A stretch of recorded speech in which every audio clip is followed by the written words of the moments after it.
What is good? What is good? It's Atumra El Bey. I'm back with y'all here again today, live and direct. Straight from the metaverse. You feel me? Hope everybody's having a blissful rising or afternoon whenever you watching this, in whatever space-time continuum you happen to be in right now. Now, I have some announcements for y'all. First off, I want to say thank you so much for all of the support from the last video that I dropped, which was yesterday on the solar plexus chakra. And as I promised, I have for y'all today a further breakdown going even further into how the Orishas are directly connected to your chakras and how you're supposed to work with them in order to do shadow work and do spells and different things of that nature. So we're going to get into that. But before we hop into it, I want to go over some announcements. Like, we got our first spells of December. What? First spells of December.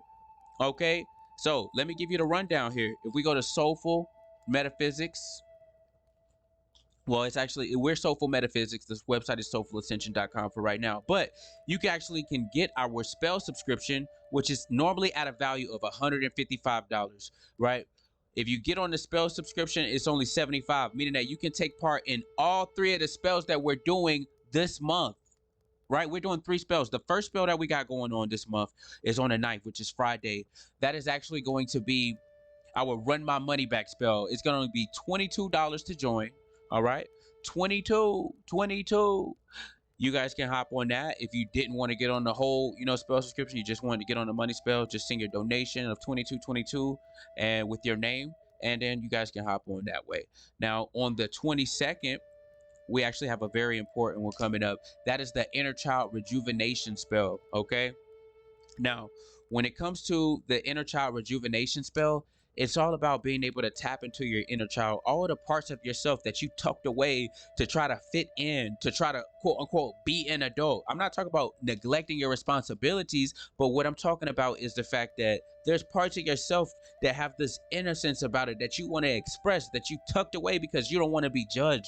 This is what this inner child rejuvenation spell is supposed to do. Okay, this inner child rejuvenation spell is going to allow you to tap into that aspect of yourself, right, to become whole again, so you can stop looking for how you say validation outside of yourself, what ultimately makes you block out aspects of yourself. So that's what the inner child rejuvenation spell is about.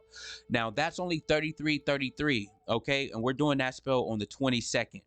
Okay, so as you guys can see, it's a 55 total. Now where's the 155 value come from? That comes from the 31st, which, as you guys know, that is New Year's Eve, meaning that we're going to be doing a blockage banishment spell. You know what that means? That means all the things that you felt like were blockages for you in 2022, we're going to be banishing that and blocking that. We're going to be leaving it in 2022 so that you're allowed to go into 2023 refreshed without anything holding you back.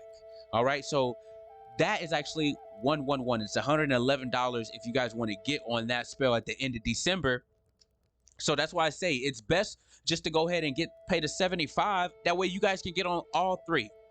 The inner child rejuvenation, the Run My Money Back coming up this weekend, this Friday, as well as the blockage banishment that's coming up on New Year's Eve. So you guys don't want to miss out on that. Now to the good stuff.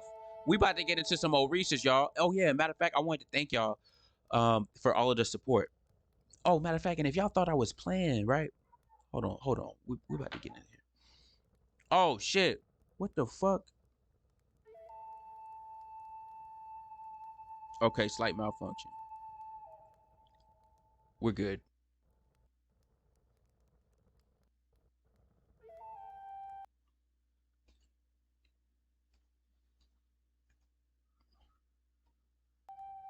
All right, so thank y'all for bearing with me. This technology sometimes, right? So if y'all don't understand that we do our spells based on astrology every day, time of the week, there's a time and a place for everything, right?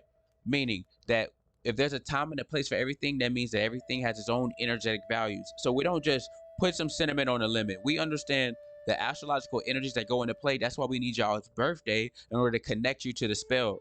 All right, we're not just doing this for the fluff. Let me go ahead and show y'all last chance to get on the money spell. This was this was the last money spell we did. What? June the 25th. So the last money spell we did in the summertime. All right. Obviously, we use Hebrew sigils and we integrate that into our spell work. Let me go ahead and exit out of that. That's one example. We combining those two energies together to open up this portal of manifestation for y'all. We're talking about All right, so make sure y'all go hop on the spell. Manifestation. That's what this spell is for. I also wanted to add the fact that we always do it for ourselves first.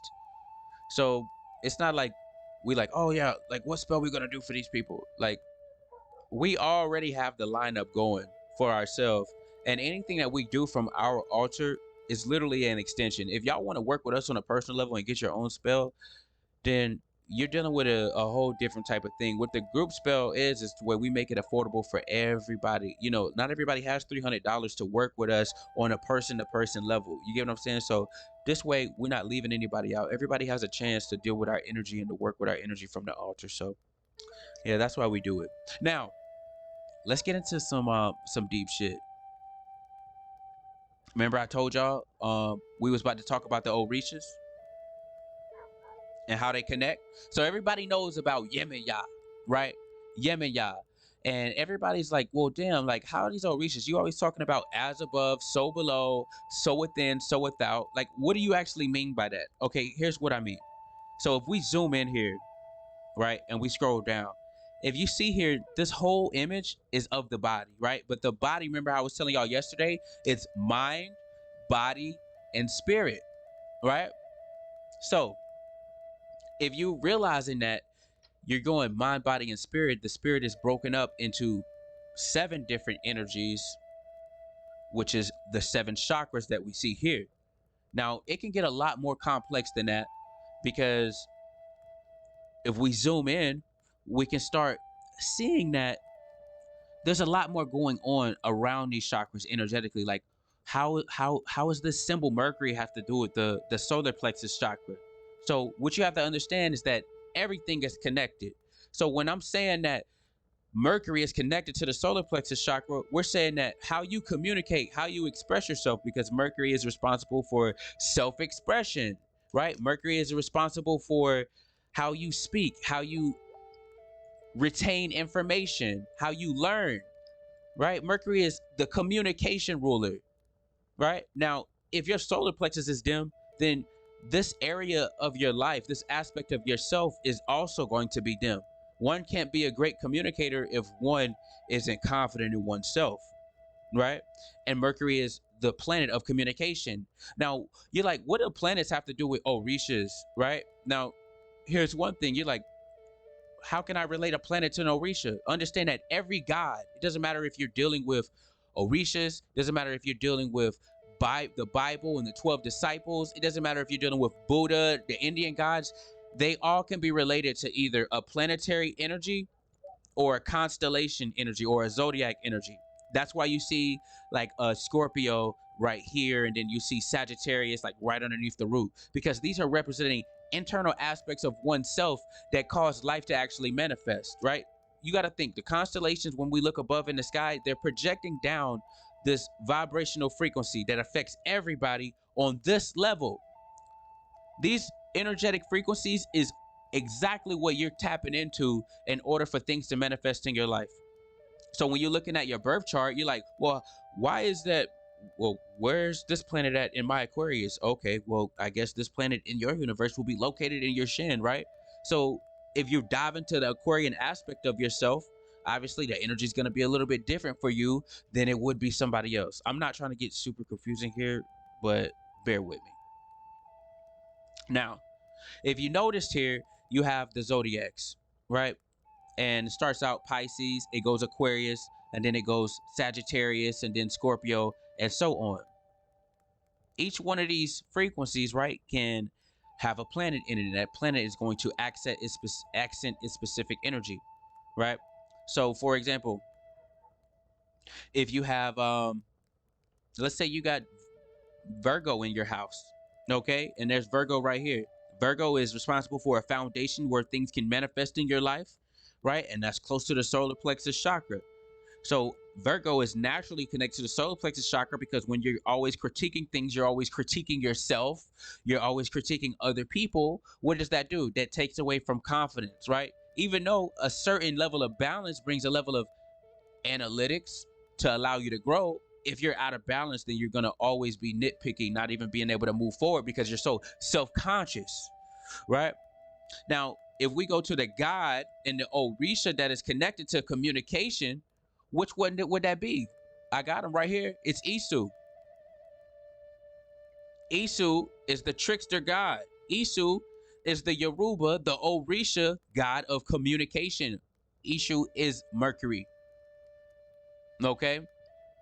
Now, I could get confused in here and start connecting other gods and say Isu is also Papa Legba. Isu is also Baron Samedi, right? Because the communication in Mercury, what does that represent? Let me go ahead and break you down a little bit more. Look at the symbol of Mercury. If we zoom in, if you take the horns off right here, right? Which the horns are actually is just a half circle, right? Mercury is the symbol that's right. It's like that sign that looks like an ankh with horns on it. Now notice what I said. I just made something there. The ankh, right? What does the ankh represent? If we go into Kemet, the ankh represents from physicality into spirituality. It represents crossing that bridge between life and death. It represents conscious mind into subconscious mind. It represents communication. It represents things manifesting into existence. That's what Mercury represents. Isu is the messenger god. So if you want to get into Mercury, Mercury in the Greek status represents what? Mercury in Greek is Hermes.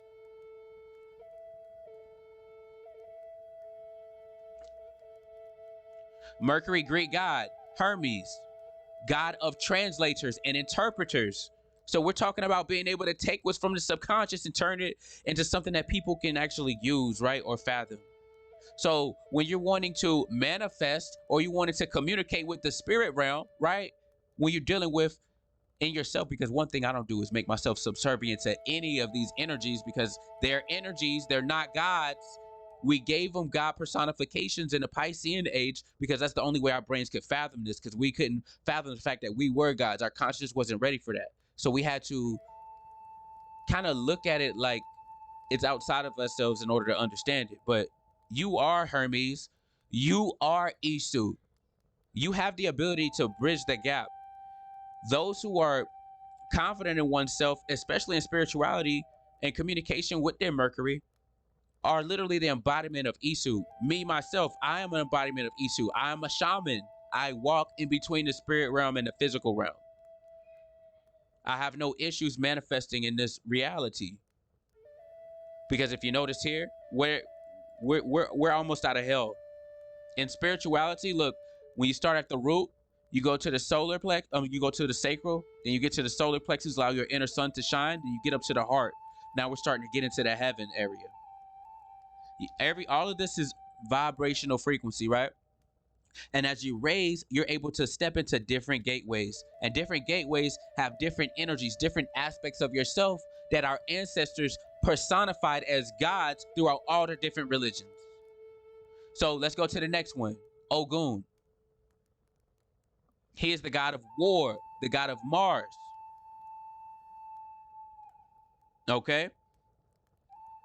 So all the conflict in your life, right? Anytime you want to argue and all of this type of shit, anytime you want to do battle with something, anytime you want to confront something, you are accessing the energy of Ogun. You're channeling that Ogun energy. Now let's look up here. Where can we find Mars at? So when we come here, this is where we find Mars. Mars is between the heart chakra and Mars is between the throat chakra. So we're looking at the war, the battle, right? The battle between oneself, the battle of one's ego, right? The battle between masculine and feminine energy. That's why they have that man there and that woman there. The battle between being gentle with your words and being a god and tearing down something and uplifting something. The battle of the tone of vibrational frequencies to say the same words to bring a union or say the same words and start a war. Is a war within itself. Ogun energy. All right. Now y'all want to get into the ones everybody know, right? Yemen, Yah. We got the moon goddess up here. Look at the very top. We're dealing with a concept. Y'all want to think of Yemen, Yah, right? Where's she at? Oh, right here. So y'all want to think of Yemen, Yah, as this like one god concept, but you got to understand that in the Orisha mythology, Yemen Yah is like responsible for the creation of Shango, Ogun, all of that. So when you're talking about the moon goddess, Yemen Yah represents emotions, moon, feminine energy, water. Yemen Yah represents the subconscious realm within itself, right? But then you got Mercury that represents just crossing the bridge. You got Ishu, which represents the one who goes in between the spiritual realm and the physical realm, right?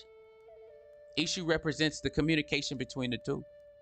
Then you have Obatala, which is the sun god, masculine energy responsible for the existence of physicality, right? Without this existence, everything dies in the physicality, right? So you have these countering energies that uplift each other. The sun is responsible for external, right? Your external expression. The internal is represented as Yemen Yah, your emotions. Just like when you get into a relationship, you got the honeymoon phase right in the beginning where you don't really know each other until that Yemen Yah start coming out. Y'all done moved in now. Now you get to see her Yemen Yah. Right? In astrology, we're talking about the sun signs connecting, right? But then when you get comfortable and you're letting your guard down, now you're allowing your insecurities to be shown. You're allowing your vulnerabilities to be shown. You're allowing them to see your moon sign. Most people don't talk about the moon sign. I'm an Aries moon. My sun sign is Aquarius. You feel what I'm saying? So like we got to understand that when you're dealing with this, let's go back to the main thing here. All of these energies, neither one is more significant than the other. It's as above, so below, so within, so without, meaning that all of these have to work together in order to make up who you are. There is no one thing greater than the other. So you can't be like, oh, this is my goddess, that's my goddess. I don't worship any of these in a subservient position. Any of these Orishas, right? Let's go to we got Ogun, we got Obatala, and we also have Oshun. Okay. Oshun is the goddess of love, the goddess of beauty. Venus is what planet they're talking about. This is not a goddess. They're talking about the planetary energy of Venus. Wherever you see Venus at in your chart is where you're going to have your relationship characteristics, right? How you function in a relationship. What are relationships like with you specifically?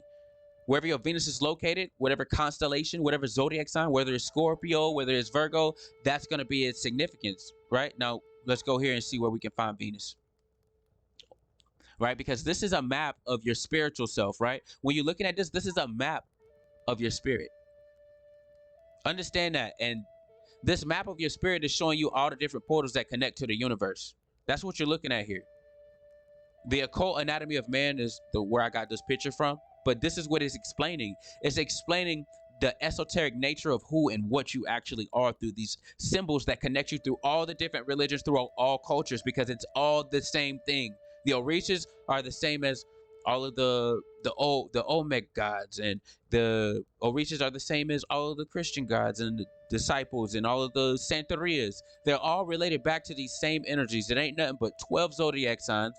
Depending on who you talk to, some people might say 13 if I leave out Ophiuchus, which is the snake, right? But other than that, 12 zodiac signs, 7, you got 9 major planets, 7 chakras, and so on, right? We're all underneath these universal laws.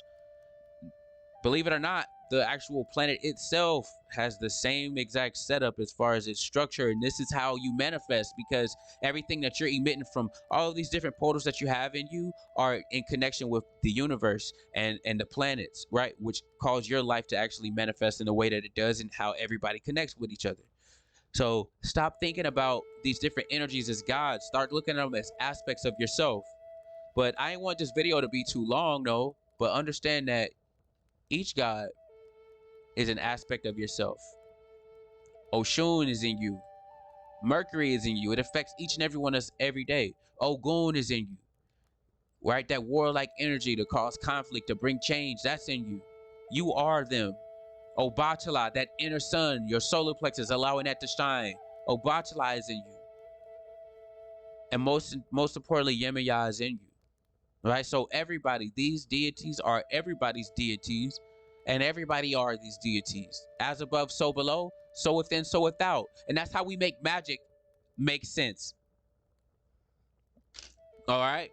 So hopefully everybody was able to get that, right? Hopefully I wasn't, too deep. I'm trying to keep it simple. You know what I'm saying? And once again, I just want to remind y'all the occult anatomy of man. And I'm going to end it off by saying, hey, don't forget to go here. Peace. I'm out. Oh. Yeah. Hey, y'all forgive me. I'm still trying to figure this out, though. But yeah, soulfulascension.com, Soulful Metaphysics. Y'all can get y'all readings with me, birth charts reading with me, as well as you can actually get your tarot card readings with me too. So, but other than that, I think that's gonna wrap things up. I wasn't super jokey. This was pretty much a serious matter, but I think I wanted to break that down. And yeah, if you watched the video I watched yesterday, then that'll allow you to see how a lot of this stuff is even more connected. So we're just gonna continue to build from here. But peace.